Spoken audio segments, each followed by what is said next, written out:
Welcome. We bid you welcome, John Clauser, Johnny Metal, the Metal Dad, coming to you from my music corner of the world, from my the Music Nut program, my co-captain on this Wednesday night journey, Mr. John the Music Nut. How you doing, my friend?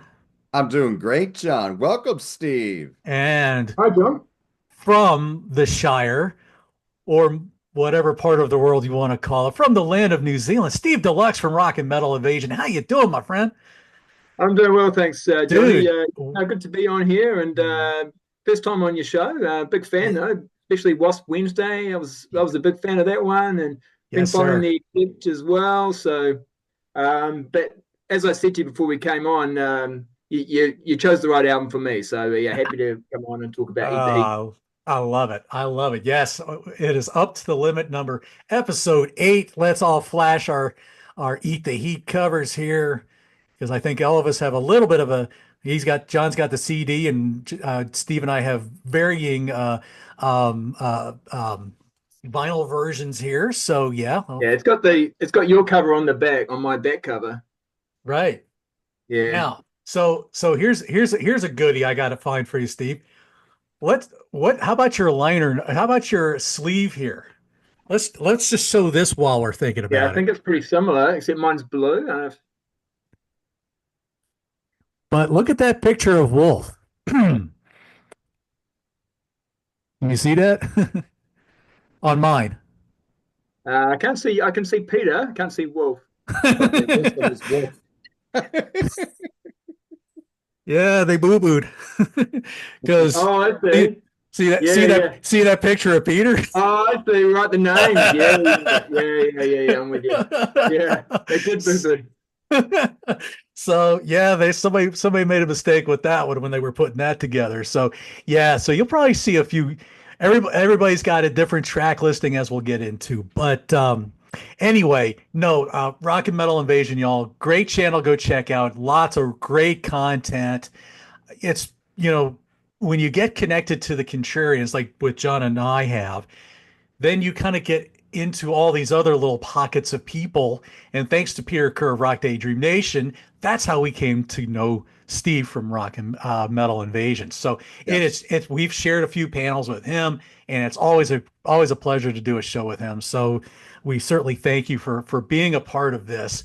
Um, well, let me before we get into your story, I'm gonna do my little spiel here of the album, little chart action and things of that nature, and then we'll turn it to you, Steve. So, first album without Udo.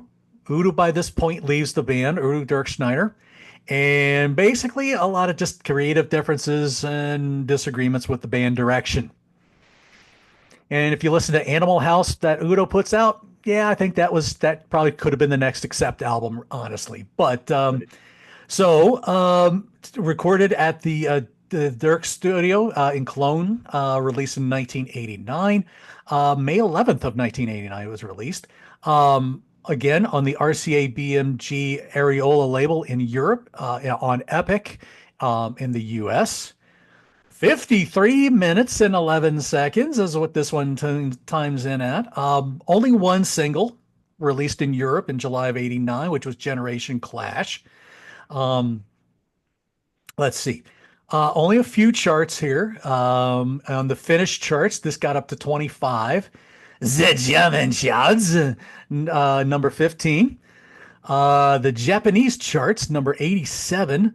Over in Overendum and my buddy Paul's neck of the woods in Norway, number 19. The Swedish charts, number 26. And the Billboard charts, number 139. A lot of countries missing here, folks. Don't know why, but no Australian charts, no British charts, no Canadian charts, nothing like that. So, very interesting there. So, May not have charted. That I, might be just I not mean, it charted. Yeah. certainly didn't chart the trouble the American charts all that much. Mm. It dropped like a stone apparently. But Mm. so from there, so Steve, first give us your as we say on the show, your point of entry into Accept, and then we're going to let you talk about Eat the Heat. Yeah, sure. So it's a bit of an unusual one because for me, when I picked up this album, I had no knowledge of the band and their history. A lot of times, this is probably when I got this back in the day, '89, may have been 1990, but it was pretty recent release, I'd say. I'm often doing a lot of blind buying, and I'm getting into a lot of the bands that are coming out at the time. So a lot of the time, if I was in a music shop and I saw an album cover like this, it'd be like, oh, hello, this could be something I'm going to be into, because as we know, they've got that sort of that hair metal look that we call the hair metal now, but they've just got the long hair, they've got the leathers on, all that sort of stuff. So, I would have probably seen that and thought, okay, this might be right. And that's pretty much, I think, what happened. So I blind buy in the sense of having not heard the band before, picked it up. I was actually up in Auckland. I live in Wellington here in New Zealand, but I was actually up in Auckland on a holiday at the time. So I remember buying it in a store up in Auckland, and then for the whole holiday having to carry it around with me. But I couldn't play it because we didn't have, it wasn't close to a record player or anything like that. We were on holiday, so I had to wait until I got home to play it. And I mean, I'll get into my sort of review of the album and so forth, but you know, uh, at first, it was like, okay, yeah, this is my kind of thing, absolutely. But it did seem a little bit inconsistent. So I was like, oh, this is a bit different, or this, it just I think for me, what I noticed was that the image matched only some of the songs, and it wasn't consistent throughout the whole thing. And of course, later on, I find out, oh, this is not the original vocalist, and then I check this guy out when he joins Bangalore Choir, and yeah, really like that album. And obviously, then go back and listen to some of the Accept albums as well, and it's like, yeah, it's quite different, right? So yeah, but I guess kicking it off, and as we talked about before we started the show, for whatever reason, there's some alternative track listings. So uh, Johnny, you've got a different track listing to me. Johnny Music Note. Yeah. In fact, yeah, and yeah. So the CD version is also slightly different, even though it's got the same cover. It's got a slightly different track listing with bonus tracks in slightly different order. But I think they both start off with Ecstasy. Is that right? Yes. Yeah. Yep. So, and that makes sense because that's a killer way to kick off the album. I think that's one of the strongest songs on the album. And I think one thing that we might say when we're talking about this album is it doesn't really sound like an Accept. A lot of the songs don't sound like Accept, but this one I think does. I think this one, I could imagine this one reminds me a lot. If you go back to think about, especially Metal Heart, something like that, I can imagine it on that totally. And yeah, I remember like hearing that when I first heard it, like, oh, this is a great riff, and this guy David Reese on vocals, he sounds really good. Wolf on guitar, he's like really on fire there, I think. So really great way to kick off the album. So then on my version, it goes to the first single, which was Generation Clash. And I've got to say, I don't understand why this was chosen as a first single because, obviously they're trying for commercial success. That's why they've changed their image and they've got in a new vocalist. And they chose this song, which for me, it's not that commercial. It's actually kind of, it's kind of moody, kind of dark song. I mean, lyrically, I get it. I get what they're trying to say, but for me, it doesn't scream like, well, this is going to be a massive hit, it's a bit, there's a music video for this is really kind of weird. I mean, the band in the music video, the band looked like a total hair metal band. And then there's this like teenage boy, whatever, is like shaving his head because he's like, he's clashing. He's a generation clash with his parents or something like that. And I don't know, it just doesn't make sense to me. And for me as a song, it's a bit of after a great start, it's like, oh, and that's the first single. So it's, yeah, I never really liked that song that much. I think the Udo version of Accept actually do that song later on, I think on a future album, which is a little bit unusual, but I can imagine maybe it works better with Udo, but I just think that, David Reith, not so much. Now the next one, Chain Reaction, this to me has actually grown on me over time. It's got a real hair metal chorus. This is like, I think, one of the first songs we go, that chorus is quite hair metal, but it fits David Reese, I think, as a vocalist quite well. Does it really fit Accept? Perhaps not, and then you got Love Sensation, which is actually kind of like, and this is not really something Accept really did that I know of, but it's kind of bluesy, mid-tempo, bluesy hard rock. Kind of reminds me of when I was listening to this part of the show, I was thinking, this actually reminds me of a band called Tangier. I don't know if you guys know that band, but they kind of did that. Yeah, they're kind of like a bit like Cinderella, but they really it reminds me of a song they might do, kind of bluesy hard rock. It's a good song, but again, it's like, if you'd heard Accept in the past, you'd be like, this isn't the kind of song Accept usually do. So yeah, but I mean, I quite like it. I do quite like it. And then for my version, it finishes off with Turn the Wheel, which is, okay rocker. I don't mind it. It doesn't, nothing particularly memorable about it. Udo's actually in the backing vocals on this one, which, is pretty funny, isn't it? I think they still had some sort of relationship with Udo. I think they had the same management. So, yeah. I remember hearing like interviews, either I don't know if it was at the time or afterwards, where it was explained that, it was kind of, there wasn't too much sort of disagreement or whatever. Like it was kind of decided it was probably best if, they get a new vocalist and Udo goes off and does his own thing, sort of keep everyone happy. So anyway, and then of course, so Udo goes off and does Animal House, which I think, it's probably what this Accept album would have been if they hadn't changed vocalists. But anyway, and then so changing over now for side 2, we've got Prisoner. Now, this might surprise people. This is actually my favorite song on the album. So I just really love this one. It does remind me actually a little bit of like Bangalore Choir, which is the band that David Reese then goes on to be the vocalist for. I could totally imagine this song on that album, and I really love that album. So yeah, again, is it an Accept song? Perhaps not, but it's a really good song. I just think it's really good. Mistreated, again, it's okay. They're going for that sort of epic rock power ballad type thing. It's quite long, kind of fades out. A lot of these songs, actually, I noticed they just sort of fade out at the end, and I'm sort of over it a little bit by the time it ends. There's sort of a lot of fading out on all of these songs. But I mean, it's for what it is. It's not a bad song, but I think when you put on an Accept album, I don't know if that's really what you want. It's I don't mind it. But yeah. Next one, Stand for What You Are. So this is another one of those songs where they've put like letters or numbers in the song title. I don't know why they did that. So it's the 4 is like the number 4, and the U is just a big U, and the R is, and they did that with the XTC as well. But to be honest with you, it kind of makes me think this could be like if you heard this song on like a Firehouse album or Trickster, or even John, actually really reminds me. I could imagine this on Ken Templin, his band Shout and In Your Face. I could this song.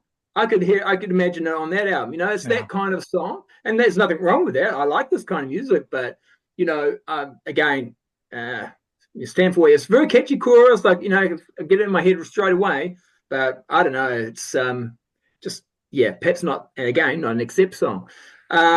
Now, next one, Hellhammer. Now that sounds like this is going to be this is going to be a real heavy one. It's a real a typical Accept sort of song, and it's a bit more up tempo. And I really like David Reese's vocals on the verses in this, and there's like these good gang vocals and so forth in the chorus. It's a little bit like album filler though, just nothing amazing.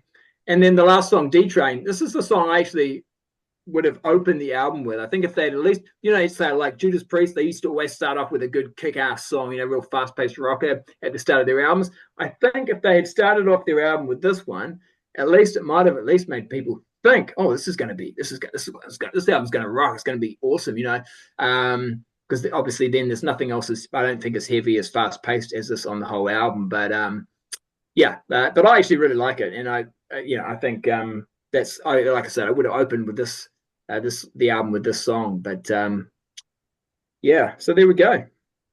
Okay. So Nice. so if you were gonna give this a ranking, Like a score out of 10, is that what you yeah, mean? like out of 10. Yes. Yeah. Yeah, I would give it a 6.5 because there's songs like Ecstasy and Prisoner. I love those songs. I think they're great. Still enjoy playing those songs. And then there's a couple of other songs on there, like Chain Reaction, Love Sensation that I quite like. I don't think they're accept songs, but I quite enjoy them. And D Train's that is a good accept song. I like that one. So they're good songs. A couple of great songs. So yeah, 6.5 out of 10. I'll give it. All right. Cool. All right. Thank you, Steve. Thanks, All right. Steve. John, what you got for me? Okay, so do you want me to go with what's on the CD, or do you want me to go with the Spotify listing? Whichever way you choose to do. Okay, well, I'll go with the CD then because the CD has 12 songs. Okay. Okay, this is a frustrating album if you're an Accept fan because there are songs on here I really like. There's songs on here that are so nondescript that they could be recorded by a number of other bands. Then there's some songs that I really like, but then I would change things on them. Steve and I are going to differ on a lot of things, but we do agree on some things too. Ecstasy is the opener on mine. I have the remastered 2014 version, just to let y'all know. Now, it opens with this killer solo, but while Wolf is showing his talent, and Tony doesn't sound like Wolf. And then there's a nice bass run after the solo, and then it goes into the song. Now, the song's good. It rocks pretty hard. That riff that opens, it sounds like Monster Man, but it's not as staccato. Monster Man from Russian Roulette. It's just not as staccato. It's a little more polished. The choruses, I'm waiting for those Teutonic vocals, and I don't quite hear them. Decent solo on it, but it just doesn't sound Wolf like, but I like the song. Generation Clash, I dig. And I remember this video. That bass line on here is really cool. I love the use of space on it. This was later done on Death Row, and I will tell you, in my humble opinion, I like this version than the version on Death Row. I don't think Udo sounds that great on this version. I think David Reese kills it on this version. Another thing I wrote, holy gated drums throughout this album. The drums Yeah. are dated. I mean, these were dated in 89. It sounds like a 1986 or 87 recording, but I dig the songs. I love the use of space, the call and response starting in the second verse with David and Wolf's guitar. Normally, I don't like keyboards on a album by a band who doesn't usually use keyboards, but here it works well as color in the choruses. I like this song a lot. Chain Reaction, I'm not into at all. I do like the call and response between David and Wolf in the verses, but I think it could have been recorded by a lot of other bands. It's very formulaic. Now, Love Sensation, Steve, excellent point. I was thinking Dawkins on this, but when you said Tangier, yes, spot on. Mm, I love that Four Winds album from the same year. mm, I do like the opening. It has a little more bite to it. I like the female backing vocals on this. And normally mm, I don't like female backing vocals on a hair metal album, but here I think it really works.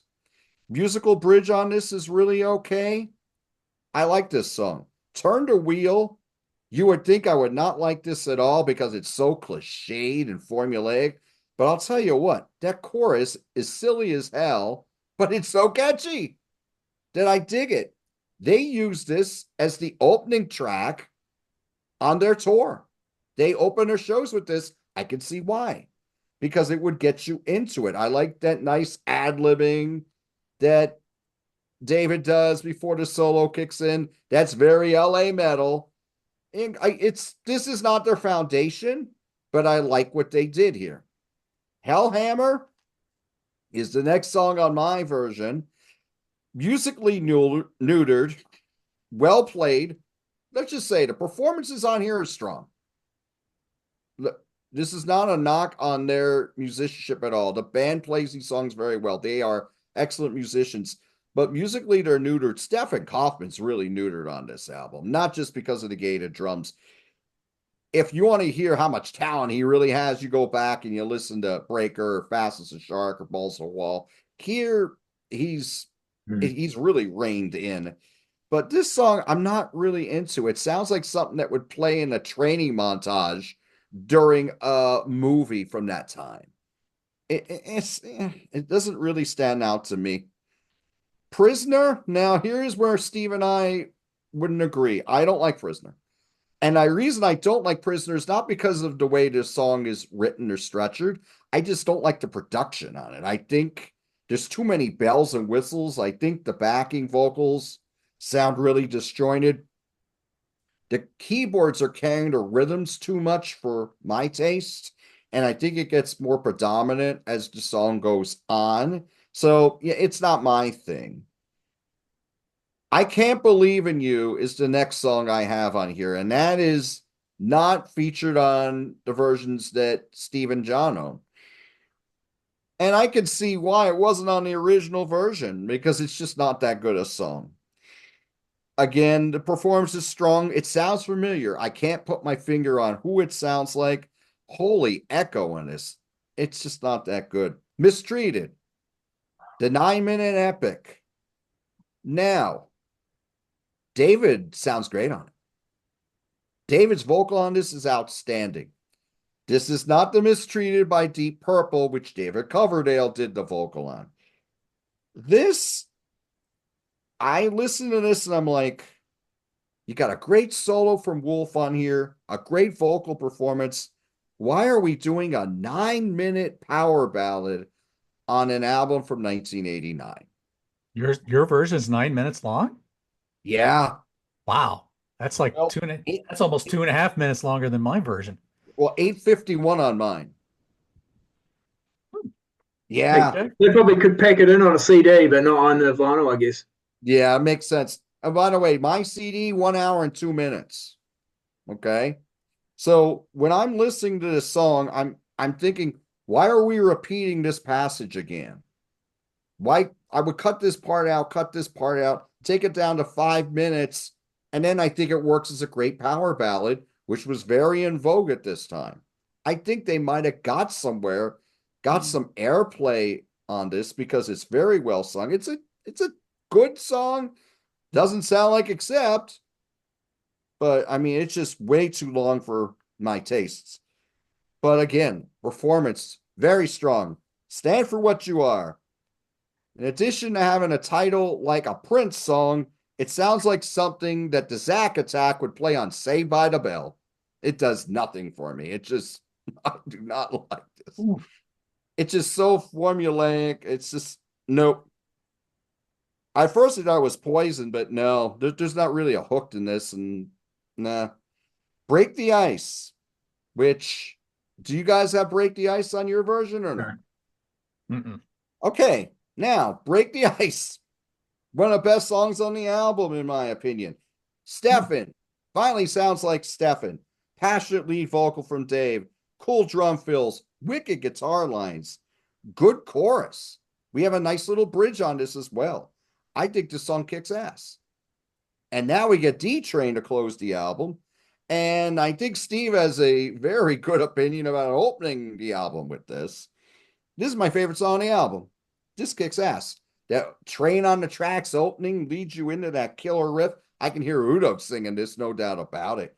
Wolf solo on here sounds like Wolf. I think the song kicks. It's a good closer. Now, the rating, it's really weird for me because I'm not going to put any of even my favorite songs in here as the best, my favorite accept songs if you go over the course of their career. Maybe D Train. And then there's some songs I don't care for at all. There's some songs that I like, and then I think, what would I do to make them better? It's not of their foundation, but I appreciate I know they're chasing a trend, but I appreciate the fact that they gave us something that was well played, and there's some good stuff on here. It's not a disaster.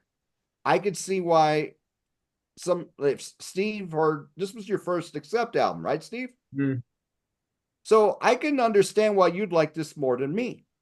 mm, But I'm mm. coming in on balls to the wall. So there is stuff I like on this. I give it a 5 out of 10. Right. Okay. I'm gonna go by my I'm gonna go by my vinyl version. That's how I'm gonna do mine. So you guys get the idea of what I had here. Now, one other thing I want to mention here. Steve or John, either one of you, if you could hold up your copy again, just the cover. And I want you guys to think about what David Reese looks like here. Do you think he was maybe in the running to try to be Buffalo Bill in the Silence of the Lambs movie? I we talked about this off air just to let y'all know. I'm like, oh my God, you're right. Yes. Again, I get these weird connections, people. Don't mind me. Well, that was a So, good one. anyway, okay, so yeah, so mine starts with ecstasy, just like everybody else's here. I love the promising opening. I love that. I like that. I thought that was, oh yeah, this is great. But then it kind of transitions into some kind of a Motley Crue like song to me. That's kind of where it just kind of translates to me. I like the solo here by Wolf. Um, I'm already beginning to think, okay, who does David Reese sound like?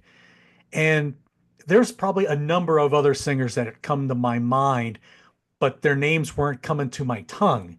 So the three that did come to my tongue was the singer from Kirith Ungol and Spots. Now this is overreaching on the entire album. The guy from Kirith Ungol, which I know he's got a rather unique voice. Lizzie Borden and Eric Wagner from Trouble, and maybe throw all anybody who sounds like Axel at this time, because I think you could probably get some good that raspy Axel like voice. Uh, Steve, what do you think about that? Yeah, I can see I can see what you're saying there. Absolutely, yeah. On Okay. this song in particular, Well, I on think the just kind of just in general, in general on the entire album. I'm just going to kind of blanket it. There's lots of points on this album where I think he sounds like a yeah. lot of different people, but Yeah, those are just some he does people. change. He does change his vocals depending on the song. He's not like and if you when you listen to say the Bangalore Choir album, he's much more consistent because every song's kind of very similar in Right. style, and so he's singing in the same kind of type of way. But in this one, he's trying to be a little bit like Udo. Other times he's trying to be like David Coverdale. He's mixing it up all over the place. Yeah, yeah. Yeah. So, anyway, I think I like the track. It's kind of that, it's kind of that give me that quick fix kind of mentality here, which I think that's kind of prevalent on a lot of this album and probably a lot of their early Accept stuff. Good, good track though. I think I read where Udo actually covers this on an Accept tribute Mm. album later on, which also is kind of interesting. So, um, now my next song on my end is also Prisoner. Um, the first thing I wrote with this song is this Accept? And that's really what that was my first thing. Yeah, the whole idea of don't give up on your dreams, stop being a prisoner in your own mind kind of deal. That's kind of what this song kind of reminds me of. A very melodic 80s track. I like the playing, but I feel like I've heard it a few places before. And that especially that intro, I feel like God, what 80s movie did this come out of? And again, I think you're going to hear me say this a lot throughout this thing here. Love John, sensations. Oh just yeah, before go you ahead. carry on, I mean that's a good point. Like, is this accept? Maybe they should have changed their name of the band. I don't know. Well, I'll get to that. I'll get to that Yeah, point toward Yeah, the end because we'll make yeah, a little comparison here on that. yeah. But good, but you're right.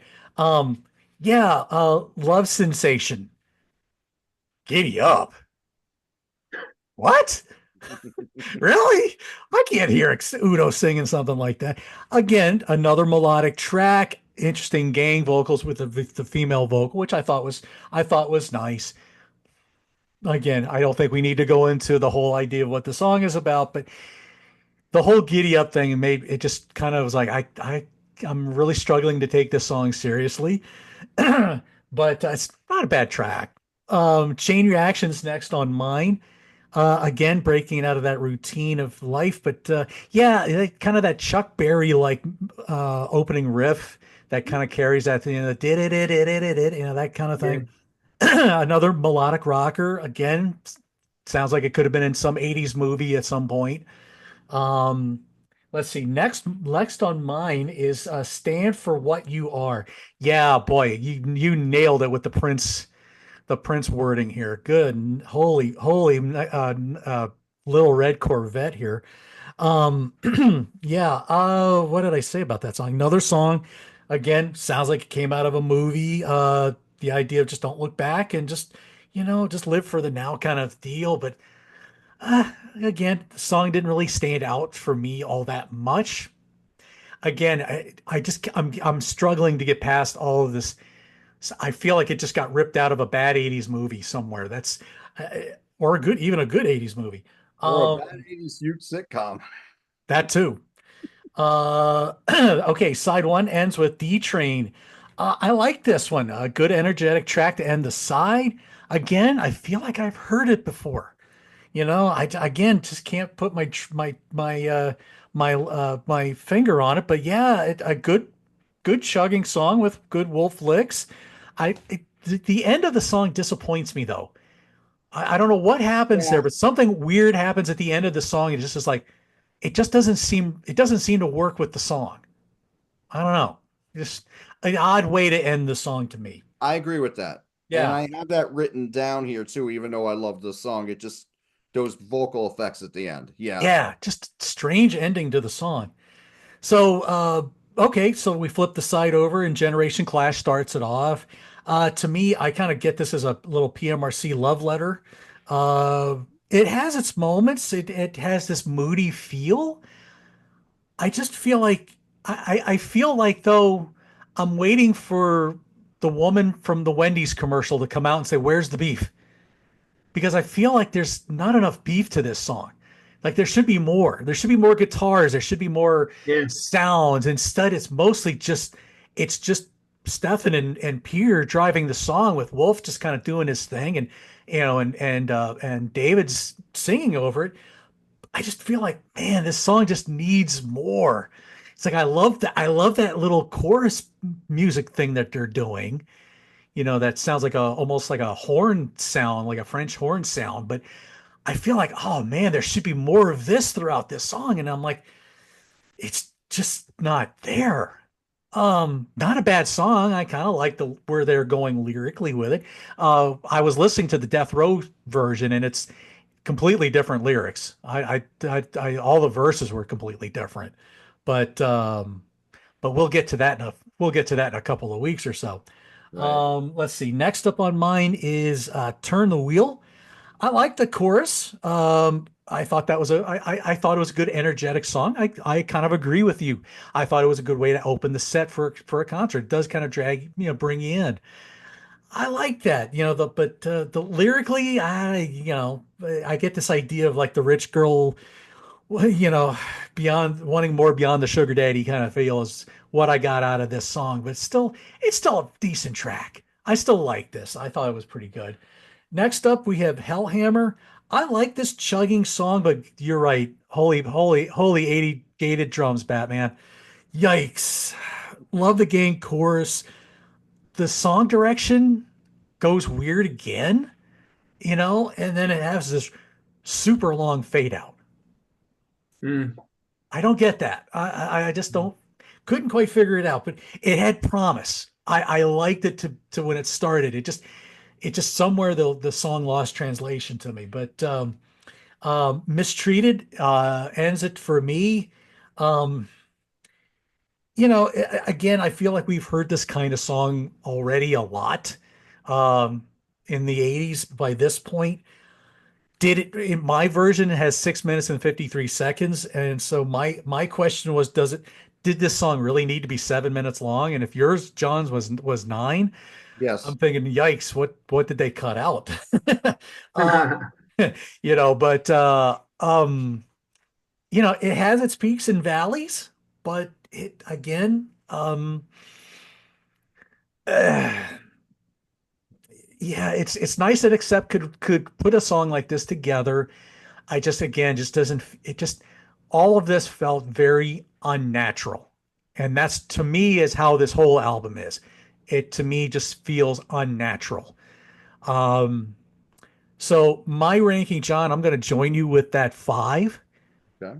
But if this was another band that nobody had ever heard of, I would probably say more like an 8. But if it was a completely different band, now I asked this to the guys before. There's another album that would come out. Oh, actually, it came out about the same time. It came out a year or earlier than this album. Um, Celtic Frost and Cold Lake. Another album that Celtic Frost fans, well, some people like it. Tom G. Warrior can't stand it.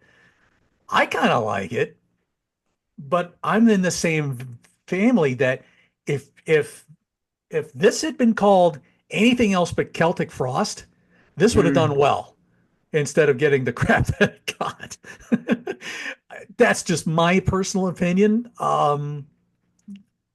I think if this was, I agree with Steve. If this had been titled something else other than Accept, maybe it would have done a little bit better. Thoughts and prejudices on those thinkings.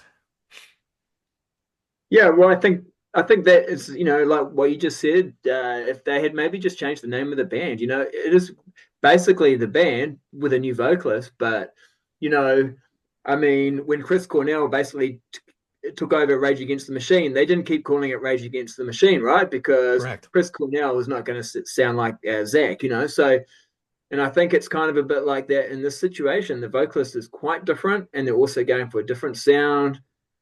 They've changed their image because, like as you commented on when you're talking about the cover of their previous album, Wolf had the short hair, and they didn't have the long haired look, really.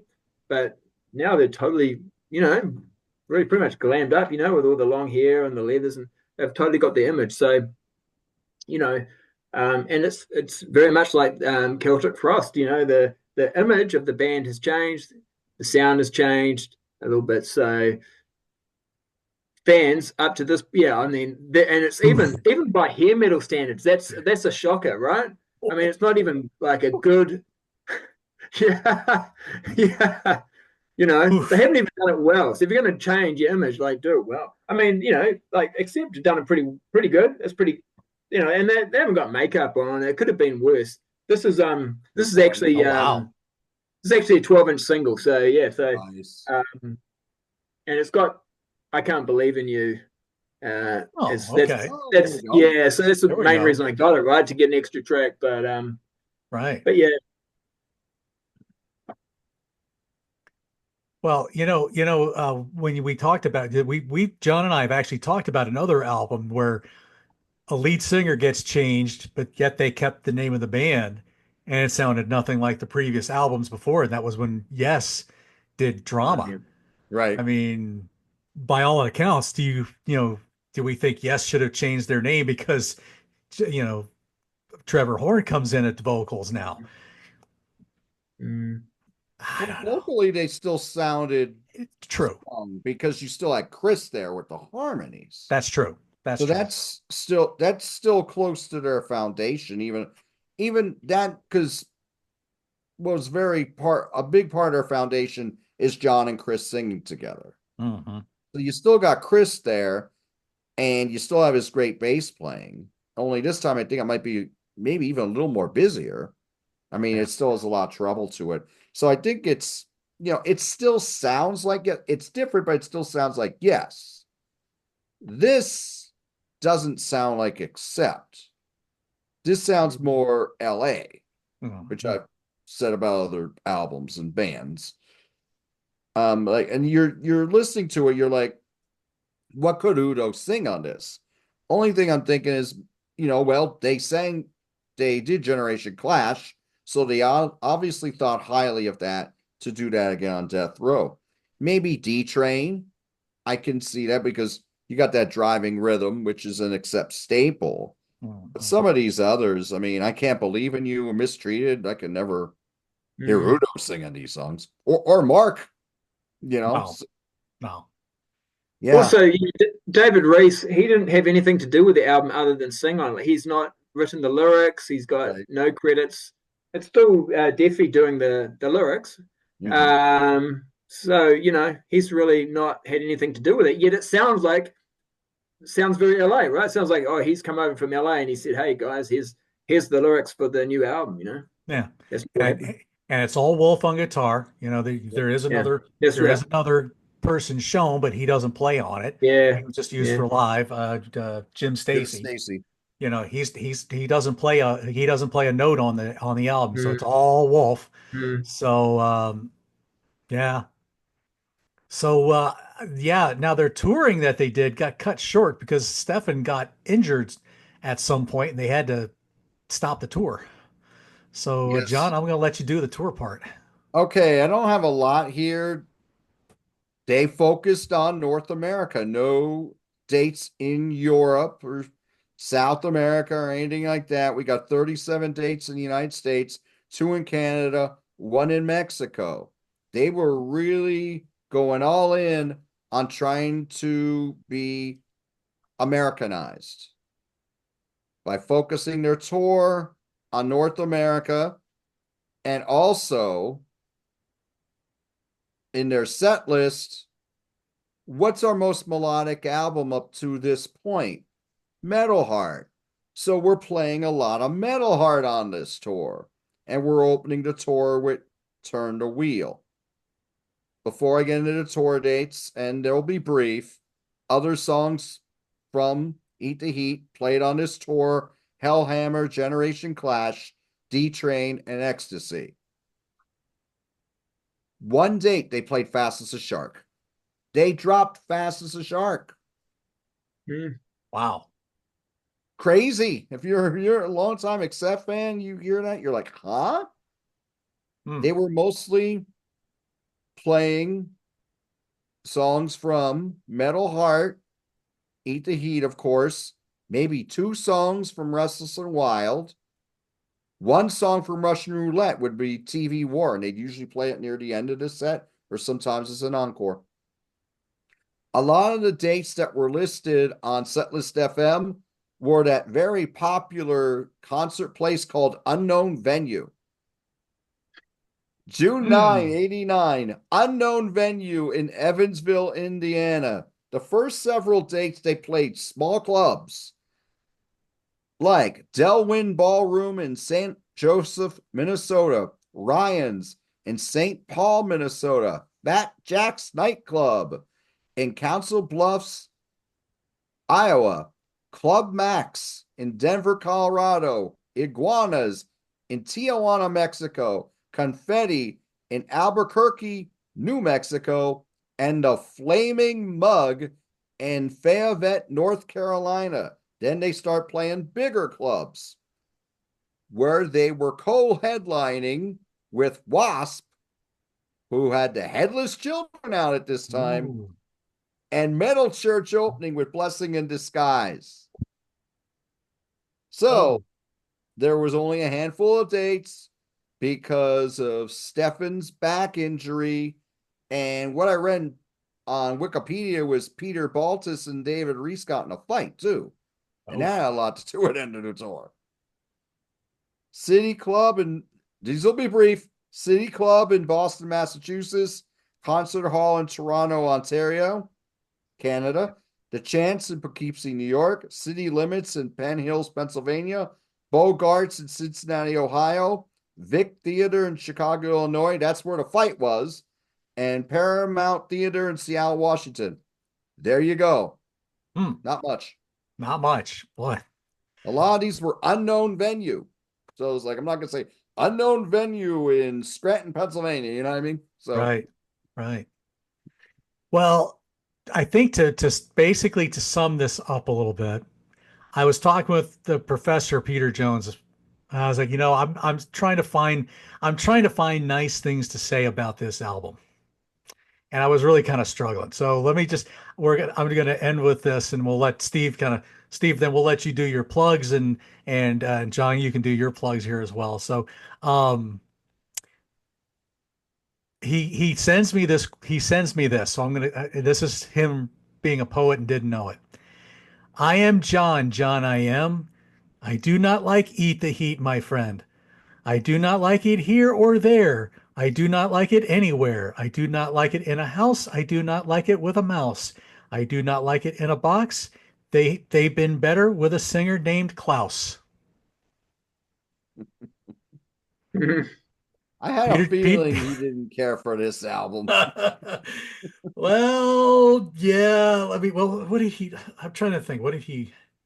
Hold on. Let me see here. Um.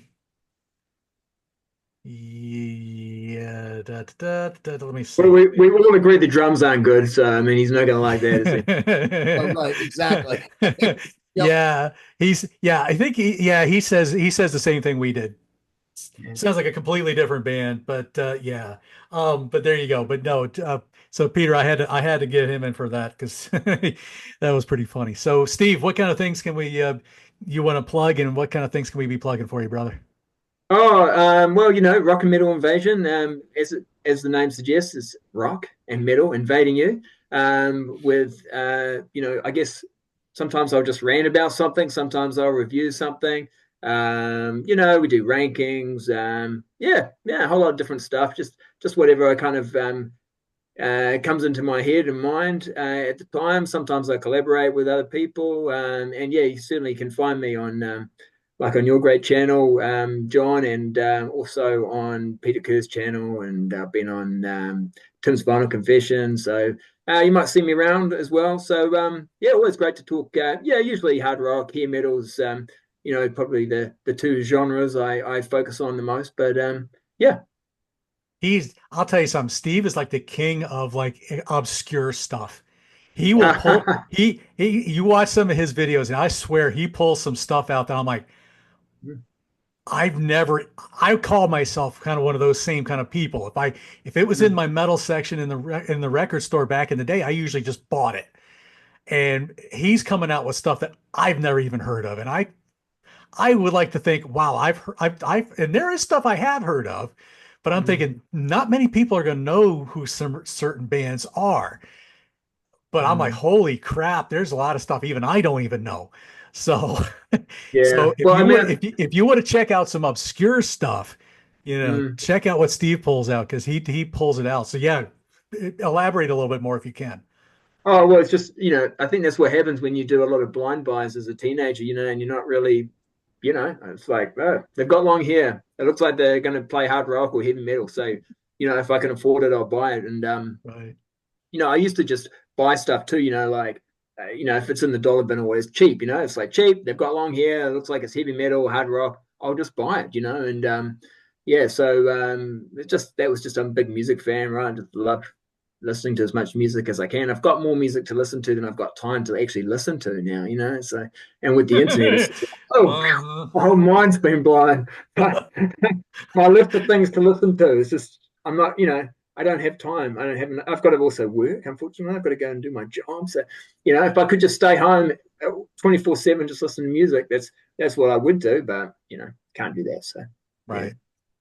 Yeah. Absolutely. John, how about you? What kind of stuff can we plug on you or plug for you? Well, thank you, John, and thank you, Steve, for joining us today. Fantastic show. And definitely rock and metal invasion. Steve goes to another level as far as these bands that many of which you'll never hear of. I mean, I've been listening to hard rock and metal. I mean, I'm not as big a fan as John Steve, but Steve will come up with things that are like he'll come up with 10 albums and seven of them will be like, I have never heard this album or this band in my life. So you want to take a deep dive, definitely check out Rock and Metal Invasion. As for my channel, the Music Nut program, I just ended its Smithereens Saturday on October 19, and I still have Thin Lizzy Thursday going on. The next episode will be on October 24 when I go over their fourth album, Nightlife. So that's why I've going on my channel right now. Oh, yep, he's got some good stuff going on there. So great channels, and as I said, I tag a lot of folks in the description, so plenty. Just like we have a lot of music to listen to that we'll never probably listen to in our while we're still alive. There's enough video content for y'all to check out that could fill up your entire day too. So you know all the lingo. Like, share, subscribe. It helps those algorithms, as they always say. I don't know if it helps mine or not, but I guess for some people it does. But definitely be checking out Steve's channel. Definitely be checking out John's channel, Rock Daydream Nation, and all the other channels that we've mentioned on the channel. So for Steve from Rock and Metal Connection, from the Music Nut program, John Clauser, John and Metal, the Metal Dad. Objection Overruled's coming up next week, folks. And Udo has returned. So we will see you guys next week. Rock forever, y'all. Well, take care. See you soon.